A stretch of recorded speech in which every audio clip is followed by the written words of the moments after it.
Hi class, this is Professor Davis here, and I want to take the time to welcome you to our course orientation meeting. Today we are discussing the course as a whole for business and professional communication and the things that you need to know to be successful in this course. But to begin with, I'd like to start off by introducing myself and just kind of letting you know there is a human on the other side of the screen, because I know a lot of times it doesn't feel that way in online learning.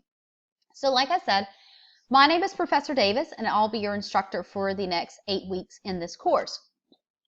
Just so you know a little bit about my experiences, I've been teaching communication classes in both the face-to-face and online environment for many, many years now, and I teach anything from conference techniques to business communication.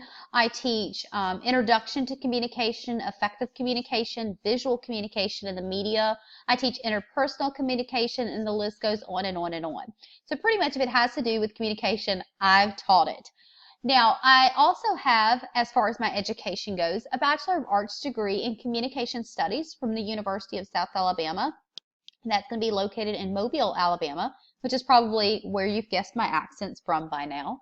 I also have a Master of Arts degree in Corporate and Private Communication, which is basically business communication, from the University of South Alabama as well, and a PhD in Adult Education from Auburn University. Now, the objectives we're going to cover in this meeting are, we're going to go over a few of the basics, because I know some of you have been taking online learning for quite some time now, so this is going to be things that are familiar with you. And so I don't want to go over this too long, because I don't want to bore you guys to death, but we are going to go over some of the basics of the course, such as the announcements area and the messages feature, because I do know that I do have some newbies out there. So I want to make sure that you guys that have never taken online classes before understand how the system works so that you can be successful in these courses. So we'll go over the announcements area, the messages feature. We'll go over the syllabus, and you'll have syllabus page 1 and syllabus page 2 in this course. The discussion board, we'll talk about the non-proctored exams in this course, the lessons folder, speeches folder, and your group project as well. Okay, the announcements area is a great part of the course, because when you first log into the course, you're going to see the announcements area. And in that area, you're going to find some really great information. A lot of times I post announcements that discuss the content that we're going over this week, the material, the theories, whatever it is that we're discussing. I like to talk about it a little bit and just try to put a real world spin on it for you. I also like to give you updates about the course there, provide further course information such as clarification on assignments, reminders about things that are due, and so much more. So I do ask that you do check the announcements area every time you log into the course. Now, with that being said, I generally post announcements in the course on Sundays, Wednesdays, and Fridays. So I ask that you make sure that you're logging into the course on Sundays, Wednesdays, and Fridays at a minimum, and checking the announcements area as well as your email. Your email is a very important tool as well, because that's how I'm able to reach out to you if I'm having an issue with your submission, or if you need clarification on something that's going on in the course. Sometimes I provide emails that just are helpful for you on certain assignments, samples and things like that. So make sure that you check the announcements area and the email area of the course on Sundays, Wednesdays, and Fridays, just to make sure you're not missing anything there. All right. So on that note, the messages area of the course. I'm going to click over here to our course so you can see this, but all I'm going to do here is going to kind of bring this box over so that you can see. This is our business and professional communication course. So when you log into the course, this is what you see. Now, if you look right here, you'll see the messages feature there. So just click on that. If you want to send me an email, you'll click there. As you can see, I have three emails I need to answer, but you'll see create message. So if you want to send me an email, you can click create message. To check to see if anybody sent you any messages, click the inbox there, okay? But let's say you want to send me an email. You'll just click create message. You're going to click the 2. You're going to find my name, and you're going to click the arrow and put me in the recipient box, okay? Now, from here, we would just scroll down, make sure that you always enter a subject for your message, It could be questions about assignment 2, whatever it is, I don't know. In the body, you'll type out your email, and then when you're done, you will click the submit button over here. So it's that easy. All right. Now, I did want to kind of go over a few things while I've got you here on the course screen. But you can see that you have, let's go back to the announcements area because that's what you're going to see when you log into the course. So you have the Start Here button, you have the announcements area, and if you click any of these, they'll take you to different things. Messages, instructor information, syllabus page 1 and syllabus page 2. Please make sure that you are thoroughly reading the syllabus and asking questions if you have them. You'll also find the lessons folder here. So if we click the lessons folder, you'll see lesson 1, lesson 2, and lesson 3, and so forth. So all of the 8 weeks has a lesson. Okay.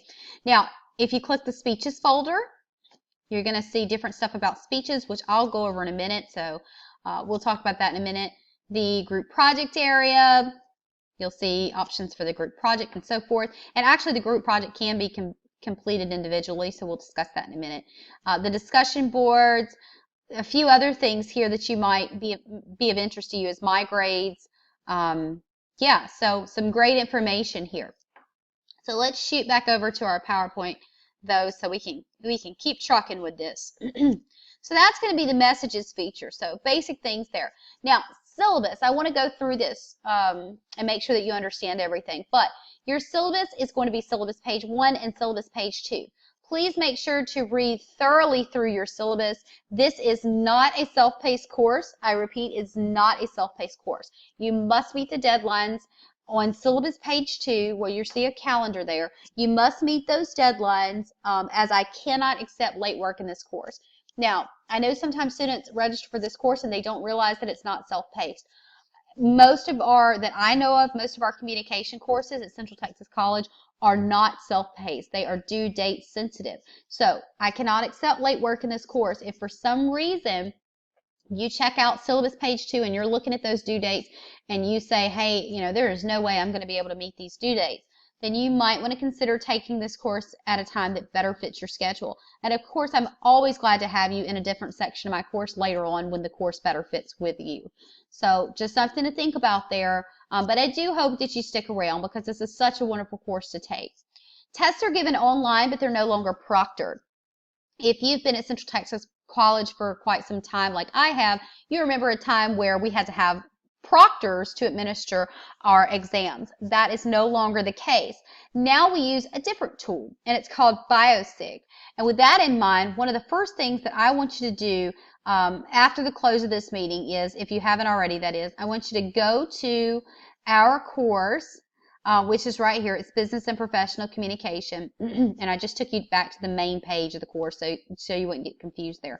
But what you're going to do is you're going to click on the Start Here link. Okay?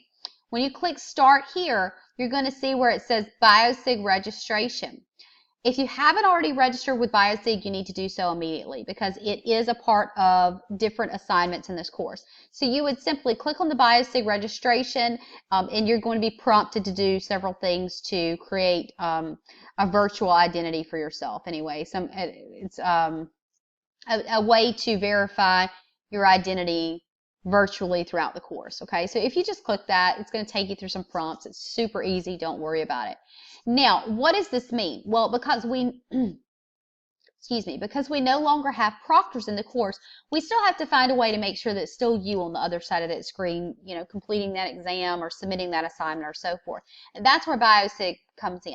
So throughout the course, you're going to find 5 things in this course have BioSig attached to them, meaning that you have to verify your identity before you access that assignment.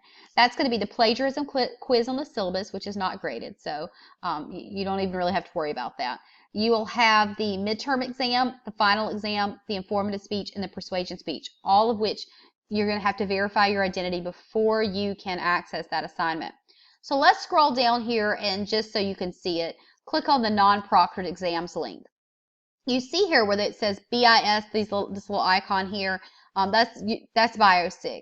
So you would have to, before you can enter the midterm exam, you're going to have to click on the midterm exam verification, verify your identity, and then you can take the midterm exam. But again, these exams are only open during specific time frames, so make sure to check out syllabus page 2. That'll tell you when you can actually access the exam. But you will have to verify your identity before you access the exam. So in a nutshell, that is BioSig. It's super easy. Make sure you register if you haven't already. Tests are, closed book, so make sure that you are not using any other outside references while you're taking the exam. Assignments and course schedule. For each lesson, you're going to have to complete a lesson quiz. Now, you only get one chance to take the quiz, so make sure that you're ready for it before you take the quiz. It is a part of your final grade in this course, though, so like I said, make sure that you're prepared before you take the quiz. It will help you on your midterm and final exam. They're great ways to review the material and study and so forth. Now, a common question that I get from my students are, why can't I see the correct answers on my quizzes? I think that's a very valid question. So I contacted the department and I asked them if we could release the correct answers for you as a way to study. And in a nutshell, the answer was no. And the reason is because it is a graded quiz. Let's say you took the quiz, you did however you did on it. Now it's showing all the correct answers. Let's say someone was sitting beside you and saw those correct answers and then went and took their quiz. Well, of course, they're going to score perfect on it because they already knew the answers. So we can't do that, unfortunately, per the department. But what you can do is on the questions that you missed, you can go back in the textbook and look up the correct answers. So great study tools. It is a part of your final grade, just something to remember there. The discussion board assignments are something you're also going to find in each lesson. Each discussion board is graded, and it must be completed during the designated time frame for that lesson. So if we're in we're in lesson 1 right now, you have a discussion board activity. That discussion board activity is going to end on Monday night. So make sure that you have posted your initial post and at least 2 thought-provoking reply posts before lesson 1 ends, because I can't accept late work at all, especially in the discussion boards, but in general, I just can't accept late work in this course because it is due date sensitive. So make sure that you are completing those discussion boards.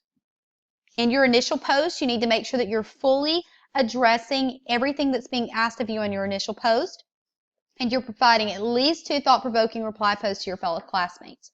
Well, what do I mean by thought-provoking reply posts? They need to be at least 3 sentences in length, and they need to be discussing what the classmate is saying. So you can't just say, great job, I really enjoyed your thoughts, keep up the hard work. Well, technically that is 3 sentences, but it's not thought-provoking in any way, and it's not further dialoguing with that student. So you might want to say for a discussion reply, hi John, I really enjoyed reading your thoughts on why resume writing is an important skill to learn in the collegiate environment. I've recently tried to write a resume and thought that the tips you provided were very helpful in helping me to learn some new information. With that being said, John, do you often list your college experiences so far, even if you haven't yet completed your degree? Thank you so much for your thoughts and have a great week. Okay, that's a really good reply post. So think in terms of that. Really discuss the person's discussion post and ask questions of them and so forth.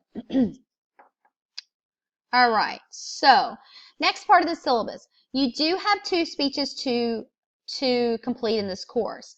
You'll have an informative speech and a persuasion speech. Excuse me. All right, sorry about that. I had to get something to drink. You do have 2 speeches to complete in this course, an informative speech and a persuasion speech. Don't let me lose you yet. Stay with me, okay? A common question that I get from my students are, how heavily weighted is the informative and persuasion speech, because I need to see if I can pass this class without completing these assignments. Guys, it's very important that you understand that you're not able to pass this class without completing these speech assignments because they're very heavily weighted in the course. So, with that being said, as you've seen in the directions so far, and probably in the course announcements, you are required to have a 10-member audience present in the room with you while you deliver your speeches. They will be shown in your recording twice as well, which I'll go over in a minute. So, I'm often asked if I can bring people in via Skype to watch my videos. They need to be physically in the room with you guys. So find 10 people that can physically view your speech. I'm often asked as well, how much is the point deduction if I can't find 10-member audience? Per the department, the speech must fail if you do not meet the 10-member audience requirement. Now, I want you to really understand something, guys. This is not Professor Davis making this really harsh rule on you. It's actually a rule for all of our business communication courses at Central Texas College. So it's a rule set forth by the department and not by me. Therefore, I can't bend the rule. I can't change the rule. It just is what it is. You have to meet the 10-member audience requirement. Now, with that being said, I have an option for you, and I have something I want you to think about. Be creative when you find your audience members. I know a lot of you don't have 10 people readily available to watch you record your speech. But if you do, that's wonderful. Sometimes people are able to find friends and family members to do this for them, and it works out perfectly fine. For other people, coworkers and colleagues are going to be a better choice. So let's say that, I've had a student before that worked in a restaurant, and she used to go in before her shift and have all the cooks and servers watch her deliver her speech, and that's how she found her 10-member audience. If that works with your working situation, that is a great option. Military individuals often use their colleagues, just all sorts of things you can do with work colleagues. Another option, though, because I know a lot of times my students say, Professor Davis, I'm new to this town. I just moved here. I don't know anyone, and I don't have a job yet, so I don't have work colleagues. What can I do? Well, that's where we have to get a little bit more creative. It can be done, guys. You can contact local social groups. Most of the time, they do not mind if you just explain your situation to them. They don't mind allowing you to record their speech with them viewing you, okay? One example is I recently had a student who contacted a local seniors group who met at a Subway every Wednesday to play bingo. She contacted them, she explained her situation and asked if she could come in and deliver her speeches. They were perfectly fine with it. In fact, they were thrilled to be helping her. So that is an option. Think outside the box. Find a local social group. I've had people use church congregations and small groups. I've had people contact local senior centers, nursing homes, assisted living facilities. Those are all great places to find these audience members as well, because a lot of times they like that you're coming in and doing your speeches to these group of elderly people. It kind of gives them a little change during the day.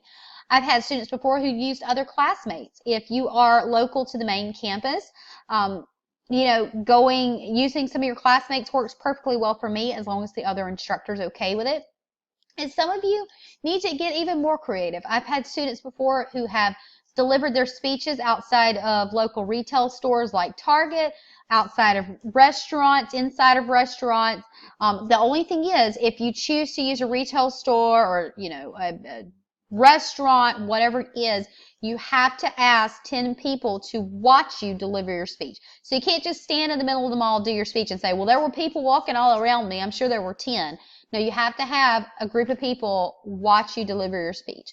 Most people don't mind. I'm telling you, if you just tell them it's for college credit, you tell them that the professor's the only one that's going to be seeing this video, which is the absolute truth, they don't mind helping you out, okay? So that's where you can find your audience members. Think outside the box. When you submit your speeches, you're going to include your note cards template with a speaking outline on those note cards.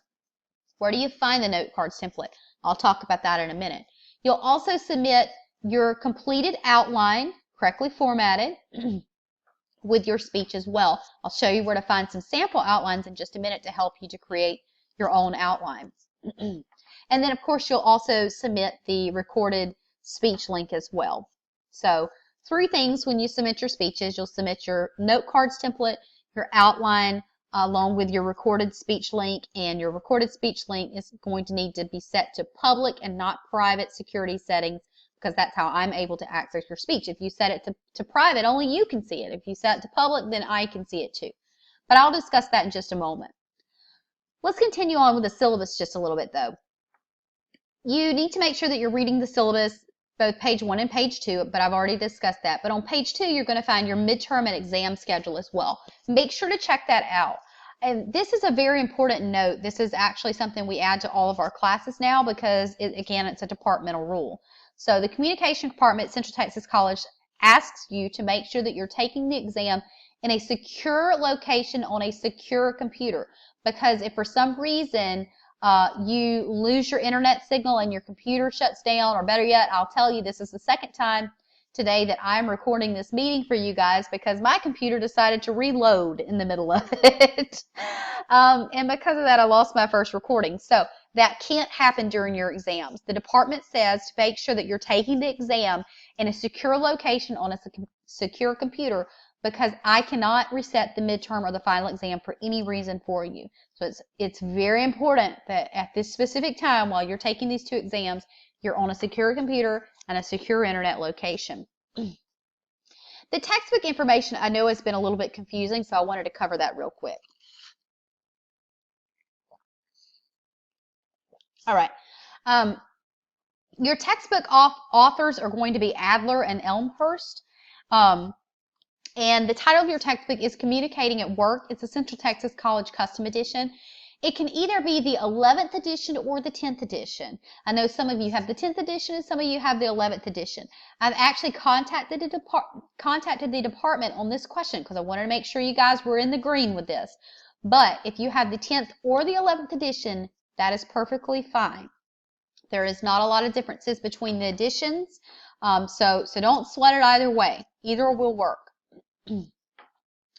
Further on your syllabus, you'll find how you're evaluated. I'll let you check that out when you're on time, though. But I do want to discuss the lessons folder in your course. So let's shoot back over to the lessons area real quick, or better yet, to our course real quick. Excuse me. Now, when we enter the course, and I'm going to go back to the announcements area because that's what you're going to see when you enter the course. Okay, so on this far left-hand side of the screen, you're going to see all these different links. If you click on the lessons area, and I kind of highlighted this just a moment ago, you'll see that we have 8 lessons in the course. Okay, we have 8 weeks, so we have 8 lessons. Now, right now we're in lesson 1, so I'll use that as an example. When you click on the lessons area of whatever lesson you're in, and I'm going to kind of move this box over so you can see it a little bit more here, you're going to find an introduction to that lesson. So that's basically just going to introduce the materials we're covering this week. You're going to find the learning objectives. Those are things that we want to make sure that you understand by the time this lesson is complete. Learning activities, here's where you're going to find what chapters you're going to be reading this week. So obviously, as you can see, excuse me, you're going to be reading chapters 1 and 2 in the textbook. You're also going to be reviewing the PowerPoint slides that are in blue here. Those are links. You just click them and they open.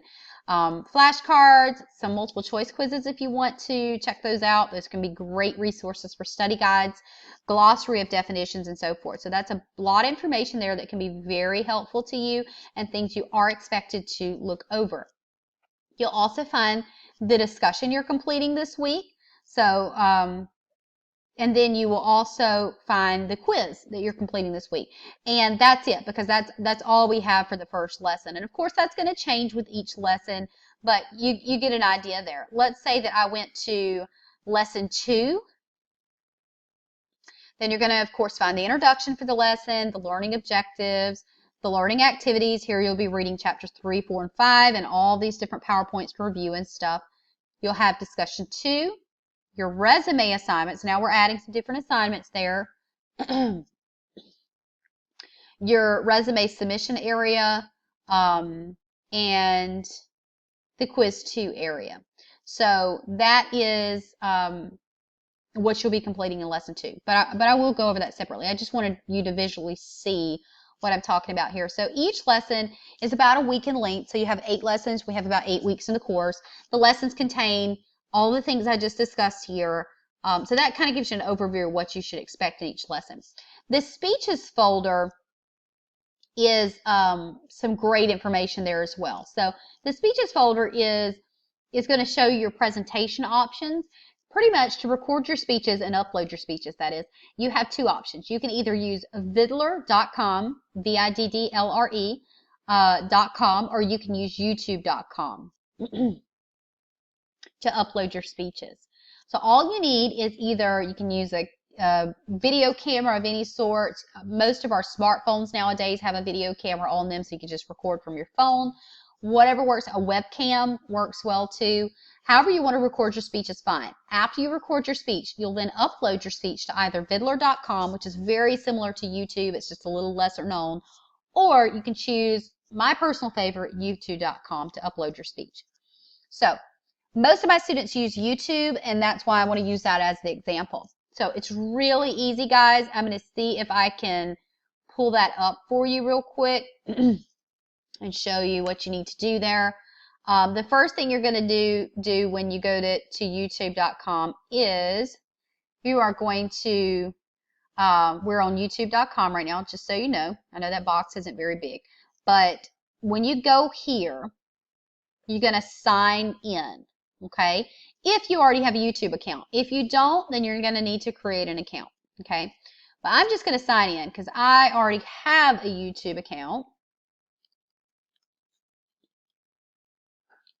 And so, okay, so there we go. I just signed in.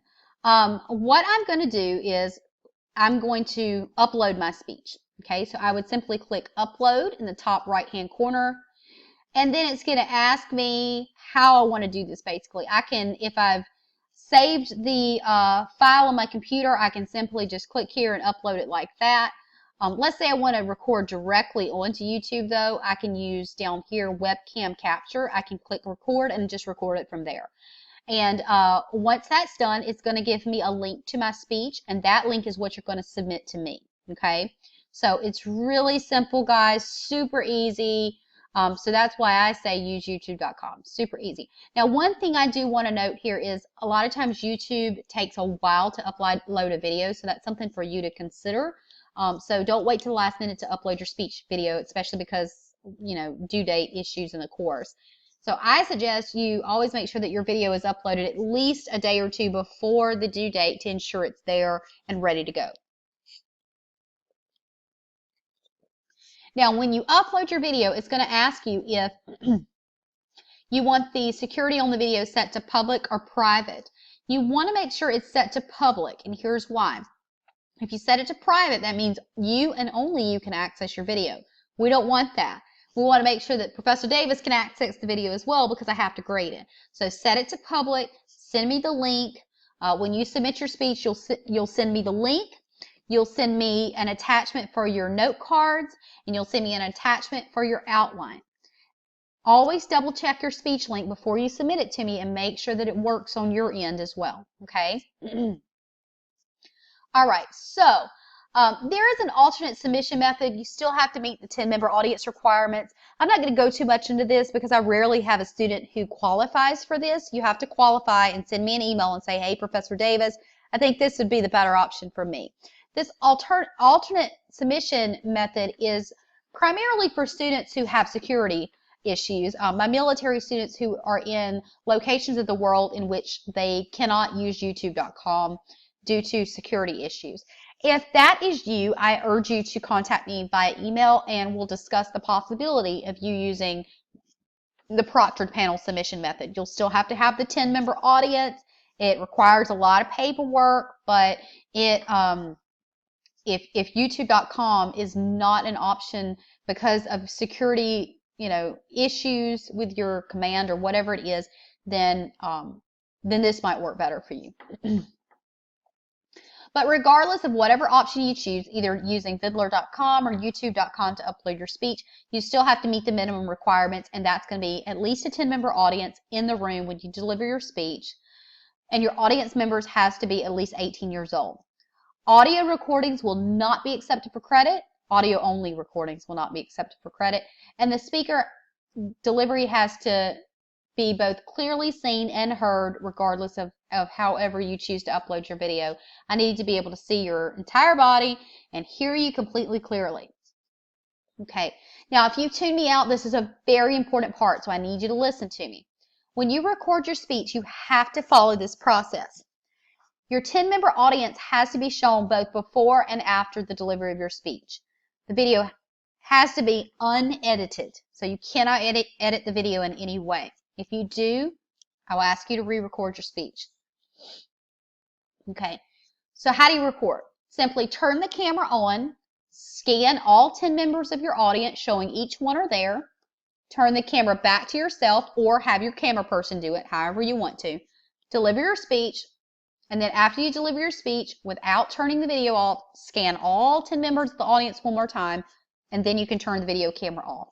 And it's that clear, okay? So scan all 10 members of the audience, turn the camera back to yourself, deliver the speech, scan all 10 member audience one more time, then you can cut the video off, okay? And that's it. Then you just upload to either vidler.com or youtube.com, and when you submit, you'll submit your note cards template to me, which can be found in the speeches folder under forms and checklists. You'll submit your properly formatted outline to me, speech outline, and you will submit your video recording link to me, set to public, okay?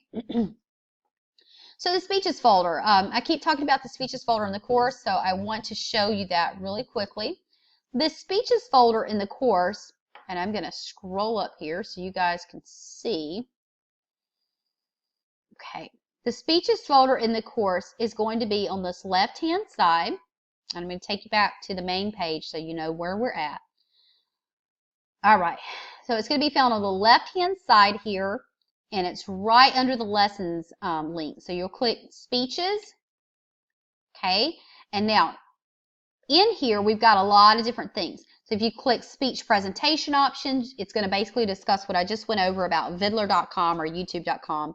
If you click forms and checklists, it's got all kinds of different information there for you. Sample outlines, sample note cards, just so much going on.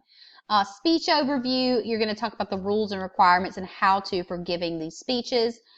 Informative speech and persuasion speech, that's going to be both of your assignments, and each one's going to be very specific in terms of the guidelines and the expectations for these assignments.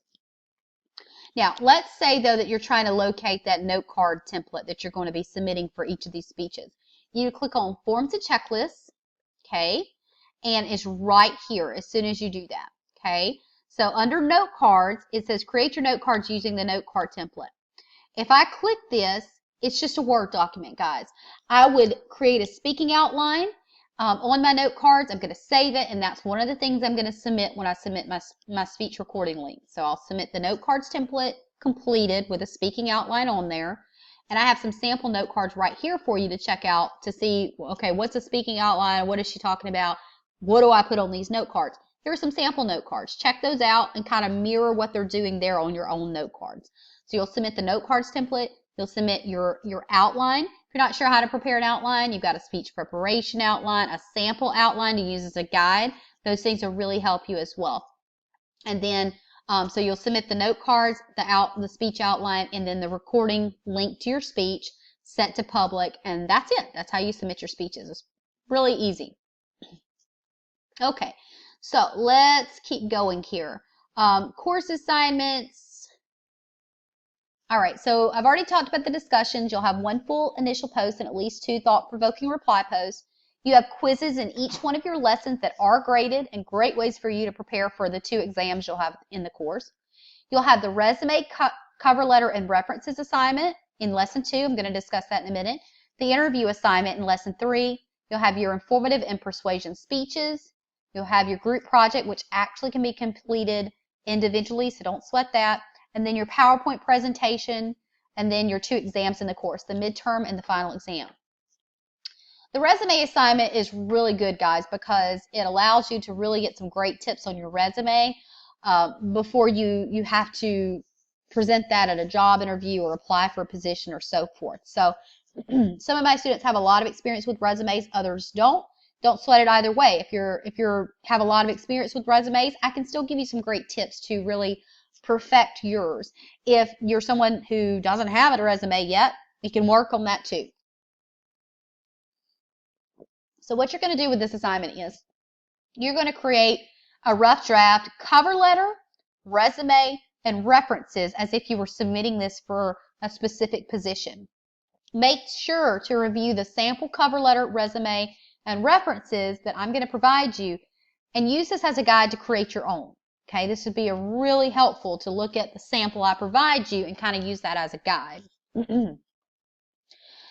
Submit your your cover letter, your resume, and your references, final draft assignment link in the lesson 2 area. Okay, so it's really easy, and that's going to really help you later on as well. Okay, the interview assignment.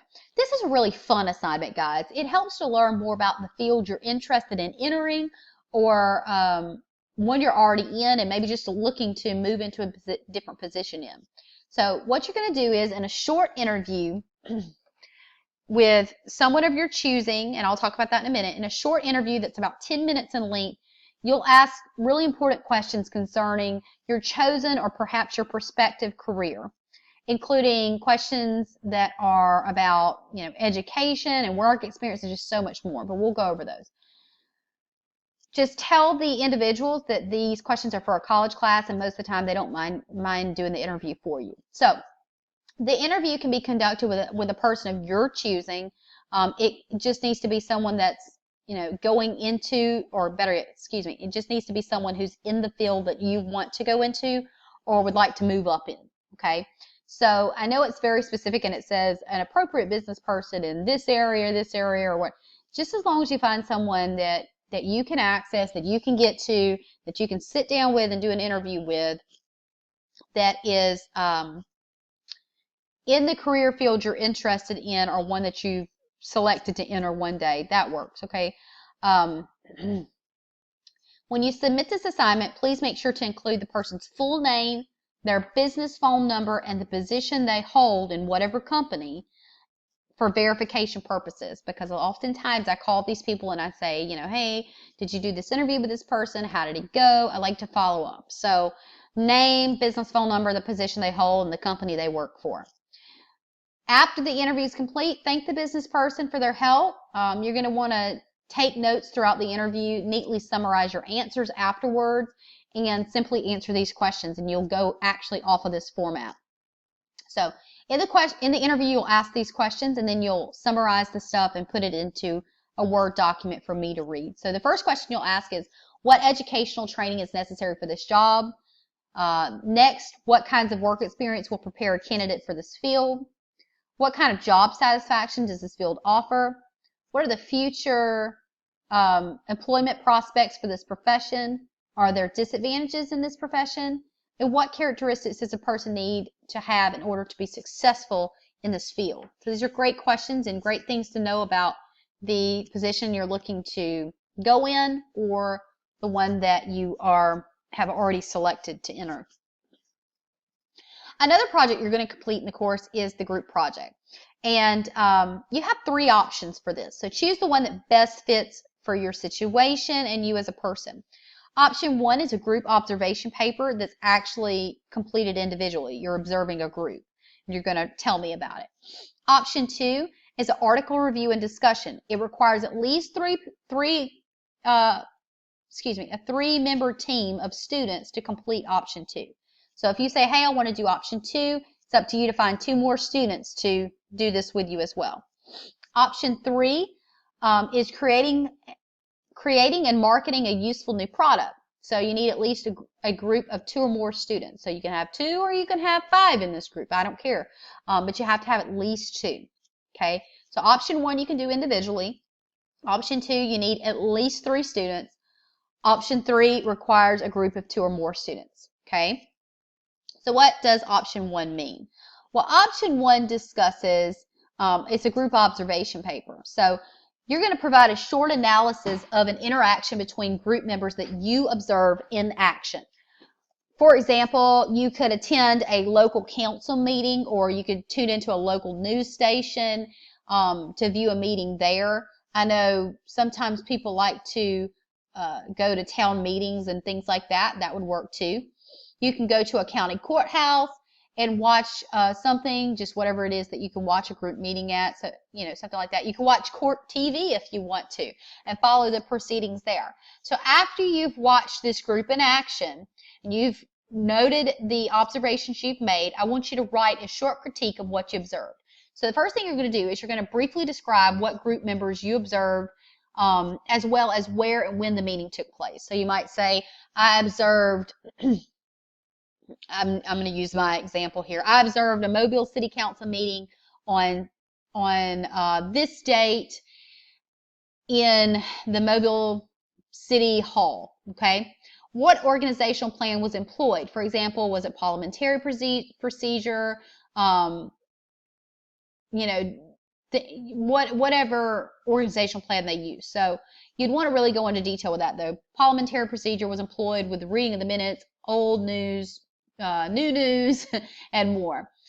Then you'd want to answer how were the decisions made. So was it majority rule? Was it consensus? Leader dictated? Whatever it was. How was the information about topics gathered? For example, research was provided by group members, research was provided by staff or outsiders, or testimony, whatever it is. Was there a formal designated leader? Did certain members seem to play particular roles and assume specific responsibilities? For example, the mayor might have been the leader of the city council meetings. Were there conflicts or disagreements between group members and or outsiders, and how were they resolved? For example, some council members might have disagreed on something, and how did they resolve that in the end?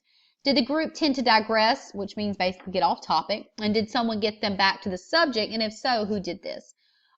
Did the group seem thorough and complete in its treatment of the subjects that it addressed? Were the group members clear in expressing themselves by phrasing their ideas carefully and by presenting their ideas in a vivid manner? Would you personally feel comfortable addressing this group? Why or why not? And explain. So when you select option 1 in the group project area of the course, you're going to see all of this information I just presented you. So that's what you would need to complete if you choose to do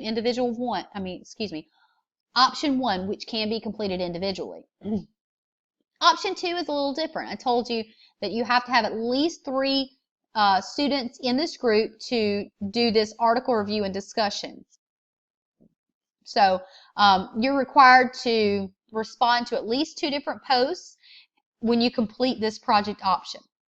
So if there are not at least 3 participants in this group, you got to choose another option because this won't work for you. So the first thing you're going to do if you choose to do option 2 is obviously find 2 more students that are willing to do it with you. After that, you're all going to read the article, Building an Online Learning Community. You're going to find this in the group projects area as well. Then you're going to post your own reaction to the article based on your own experiences in working in groups. Your initial post should be between 200 and 250 words. And you'll find the corresponding discussion in the discussions area of the course for you to make this initial post. You must then respond to at least 2 others' comments on the same article, 2 of your other group members' comments. Each response should be at least 100 words, and again, you should really be discussing the dialogue. Your comments must be logical and they must make sense. Your posting and responses will be documented using the discussion board, and you'll see the corresponding discussion board in the discussion board area of the course. And you must also document the names of the 2 students to which you responded in the group project submission link under option 2 in the course, okay? So you'd say, I responded to Lauren and Ashley, okay? Or I responded to John and James, whatever it is. To access the article review and discussion, select the discussion board link in the course menu. So we're going to go back there real quick. You're going to select the discussion board link in the course. You're going to, slowly but surely,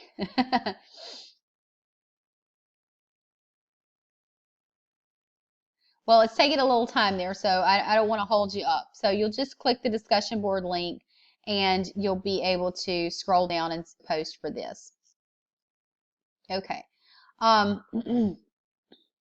Option 3 is going to be a little bit different. So no doubt many of you watched the television show The Apprentice, where millionaire Donald Trump decides which of the 2 teams has done the best job, rewards the winning group with certain awards and things like that, and fires from the losing team the one member who is most responsible for the defeat. You'll be happy to know that although this assignment is similar to the Apprentice television show, this assignment does not pit one group against another. No one will be fired. All members of the group can win and receive these perks. In the form of good grades, that is, at least. So your group will employ a series of steps in deciding what new or substantially modified product you'll create, and your group will keep records of your research on our prototype of the product. So then you will go through the process of being sure that no similar product already exists, okay? This is kind of a fun thinking outside the box option. You would actually create a PowerPoint presentation for this, so it's a little different than the other ones. But if you want to learn more about that one, click option 3 in the group project area, and you're going to read up on creating and marketing a useful new product. So check it out. And then lastly, you'll have a presentation assignment in the course. And so what you're going to do for this one is you're going to create a sales and marketing PowerPoint presentation. And in this presentation, you're going to attempt to persuade your audience to buy a product or a service or to choose a particular career field. The product may be an actual product, or it might be something that's fictitious, which, you've just kind of made up. That's fine too. Please avoid topics that might be offensive to the average audience member. So, guys, avoid anything to do with, drugs, alcohol, things like that. Just remember, this is a professional college level course. So kind of, make sure that you're keeping it appropriate. For purposes of this assignment, you can use humor in your product presentation while making all kinds of unsubstantial claims that can't really be supported. Just make sure to keep it appropriate, though. So if you want to make a funny, little fun product, that's fine. Fictitious product to sell, to market, that's fine. And some people won't even choose to go that route. Some people will just choose to persuade us on a particular career field, and that's fine, too.